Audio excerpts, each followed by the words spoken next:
ಇಲ್ಲ ಸರ್.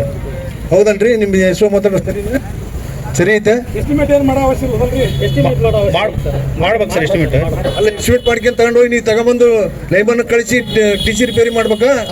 ಏನ್ ಅವರ ತಗೊಂಬಂದು ನಿಮ್ಮ ಮನೆ ಕೊಟ್ಟು ನೀವು ಕರ್ಕೊಂಡು ಹೋಗ್ಬೇಕಾ? ನಾನು ಅದನ್ನ ಕೇಳಿದೆ. ನೀವು ಹೇಳೋದೆಲ್ಲ ಕರೆಕ್ಟ್ ನೀವು ಮಾಡ್ತೀರಿ ಅಂದ್ರ ನಮ್ಮ ಆಫೀಸಿಂದ ಹೋದ್ರೆ ಯಾರು ಕೊಡಲ್ಲ, ರೈತರು ಹೋಗ್ಬೇಕು ಅಲ್ಲಿಗೆ ಅಂದ್ರೆ ಅವ್ರು ಕೇಳ್ರಿ. ಈ ಮಾತು ರೈತರು ಹೋದ್ರ ಕೊಡೋದಲ್ಲಿ, ಇಲ್ಲಾಂದ್ರೆ ಕೊಡಲ್ಲ. ಎಲ್ಲದನ್ನ ನನ್ನ ಮೇಲೆ ಒಪ್ಪಿಕೊಂಡೆ ಸರ್. ನಾನು ಇದು ವಿಷಯ ನಾ ಹೇಳಿದೆ ನಾನು ನಿಮ್ಗೆ ಎಲ್ಲದನ್ನ ಹೆಂಗ್ ಒಪ್ಕೊಳಕ್. ಮತ್ತೆ ಅವ್ನು ಹೇಳೋ ಸುಳ್ಳ ಕರೆಯವ ಯಾಕೆ ಸರ್? ಅವನು ರೈತ. ಈಗ ಅದೇ ಸರ್, ಎಸ್ಟಿಮೇಟ್ ಮಾಡ್ಕೊಂಡ್ರೆ ತಗೊಂಡ್ಬರ್ಬೋದು ಅಂತ ಹೇಳಿ. ಅದು ಹೆಂಗ್ ಮಾಡ್ಬೇಕು ಅಂತ ನಿಮಗೆ ಗೊತ್ತೈತಿ. ಹೌದು ಸರ್. ಎಸ್ಟಿಮೇಟ್ ಮಾಡ್ಕೊಂಡು ನೀವು ಲೈಮನ್ ಕಳಿಸಿ ಆಯಿಲ್ ತರಿಸ್ಬೇಕು. ಹಾಂ ಸರ್. ಹೌದಲ್ಲ? ಅವ್ರೇ ಹೋಗ್ಬೇಕು. ಸಪೋರ್ಟಿಗಿಂದ ನಮ್ಮಲ್ಲಿ ಕೆಲಸಗಳು ಒತ್ತಡದಾಗ ಮತ್ತೆ ಮೇಲೆ ಜನನು ಕಡಿಮೆ ಇರ್ತಾರಲ್ಲ ಸರ್, ಆ ಉದ್ದೇಶಕ್ಕೋಸ್ಕರ ನೀವು ಎಸ್ಒಗಳು ಏನು ಮಾಡ್ತೀರಿ ಅಂದ್ರೆ ಲೈಮನ್ಗಳ್ನು ತಲೆ ಮೇಲೆ ಹೇಳ್ಕೊಂತೀರಿ. ಆ ಲೈಮನ್ಗಳು ಹೆಚ್ಚು ಕಮ್ಮಿ ಎಣ್ಣೆ ಹಾಕು, ನೀನು ಹಾಕು, ಸುಮ್ಮನಿತಳ ಎಣ್ಣೆ ಹಾಕು, ನೀನು ಹತ್ತು, ಒಬ್ಬ ನಚ್ಚಿ ನಿಗಲ್ ಬಿಡ್ತಾನೆ ನಿಮ್ಮ ಲೈಮನ್. ನಮ್ಮಲ್ಲಂತೂ ಆ ಪರಿಸ್ಥಿತಿ ಇಲ್ಲ ಸರ್. ನಿಮ್ಮ ಇಲಾಖೆಗೆ ಎಲ್ಲರೂ ಆಗೈತಿ ಅಂದ್ರೆ ನೀವು ಎಚ್ಚೆತ್ಕೋಬೇಕು.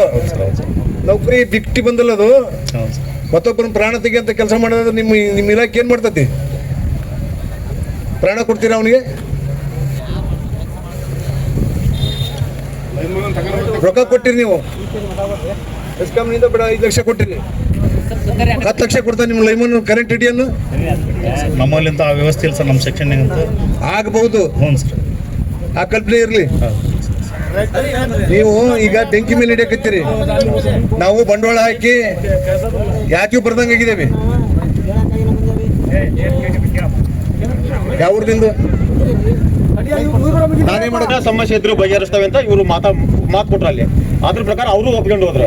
ನಾವು ಪ್ರತಿಯೊಬ್ಬರು ಅರ್ಜಿ ಕೊಡ್ತೇವೆ, ಅರ್ಜಿ ಕೊಡೋಣ ಅಂತ ಕೇಳಿದ್ರ ಇವ್ರು ಅಷ್ಟು ಕೊಡೋದು ಬೇಡ, ಒಂದು ಅರ್ಜಿ ಕೊಡ್ರಿ, ಅದ್ರ ಮೇಲೆ ನಾವೆಲ್ಲ ಮಾಡ್ತೇವೆ ಅಂತ ಹೇಳಿದ್ರ.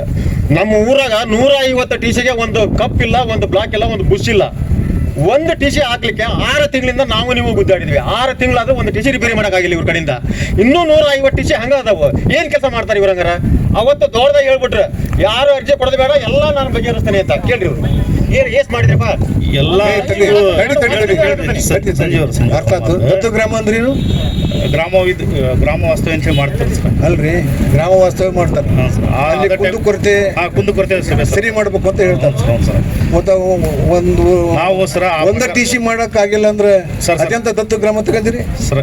ಅಷ್ಟು ಹೇಳ್ತೀನಿ ಸರ್. ನನಗೆ ಆ ಒಂದು ಸಭೆಯೊಳಗೆ ಎಲ್ಲ ಒಂದು ನಿರ್ಧಾರ ಆಯ್ತು ಸರ್.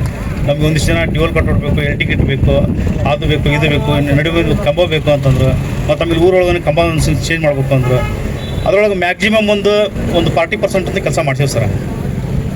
ಒಂದು 40% ಕೆಲಸ ಮಾಡ್ತೀವಿ ಸರ್. 150 ಟಿಸಿ ಒಂದು ಟಿಸಿ ಮಾಡಿ ಅವ್ರು ಹೇಳ್ದಂಗೆ ನೀವು ಹ್ಞೂ ಅಂದ್ರೆ ನಾ ಹೇಳ್ದಂಗೆ ನೀವು ಹ್ಞೂ ಅನ್ಬೇಕಾಗತ್ತೆ ಸರ್. ನೀವು ಹೇಳಿದಂಗೆ ಹ್ಞೂ ಅಂದ್ರೆ ಹ್ಞೂ ಅಂತ ನಿಮ್ಮವನ ಸರ್, ನಾನೇನು ಬೇರೆ ಅಲ್ಲ. ನಾನಿಲ್ಲ ನೀವು ಬೇರೆ ಅಂತ ನಾ ಇಲ್ಲ ಎಲ್ಲ ಒಂದು 40% ಅಂತ ಕೆಲಸ ಮಾಡಿ. ಈಗ ಏನಂತಿಲ್ಲ ನಾನು ನಿಮ್ಮವ ಅಂತೇಳಿ ಆ ರೂಟ್ಗಂತೂ ನೌಕರಿ ಮಾಡಿದ್ರೆ ನಿಮ್ಮವ ಸರ್. ನನ್ನ ಕ್ಯಾಂಪ್ನೊಳಗೆ ಏನಾರ ಅಕಸ್ಮಾತ್ ಯಾರ ಗ್ರಾಹಕರು, ನಾನು ನೇರವಾಗಿ ಮಾತಾಡ್ತೇನೆ ಅಂದ್ಬಿಟ್ರೆ ನನ್ನ ಕ್ಯಾಂಪ್ನ ನನ್ನ ಗ್ರಾಹಕರು ಯಾರು ಹಿಂಗಂತ ಇವ್ರು ನಿಮ್ಮ ಗ್ರಾಹಕರಲ್ಲ? ಹೌದು ಸರ್, ನಮ್ಮ ಗ್ರಾಹಕರು. ಹೌದು. ಮತ್ತೆ ಅವ್ರ ಪ್ರಶ್ನೆಗೆ ಉತ್ತರ ಇದನ್ನು ಹೇಳೋದು ಕೇಳ್ರಿ ಸರ್. ಅವ್ರ ಕೆಲಸ ಮಾಡಿಕೊಟ್ಟಾಗಲಿ ಕೇಳಿ ಸರ್. ಅಲ್ಲ, ದತ್ತು ಗ್ರಾಮ ಅಂದ್ಮೇಲೆ ಅದಕ್ಕೆ ಮುಕ್ತಿ ಕಾಣಂಗಿಲ್ಲ. ಇಲ್ಲ ಸರ್, ದತ್ತು ಗ್ರಾಮ ಅಷ್ಟು ಇದು ಇರಲ್ಲ ಸರ್. ಅದು ಮತ್ತೆ ಯಾಕೆ ಮಾಡಕ್ ಹೋಯ್ತಿರ?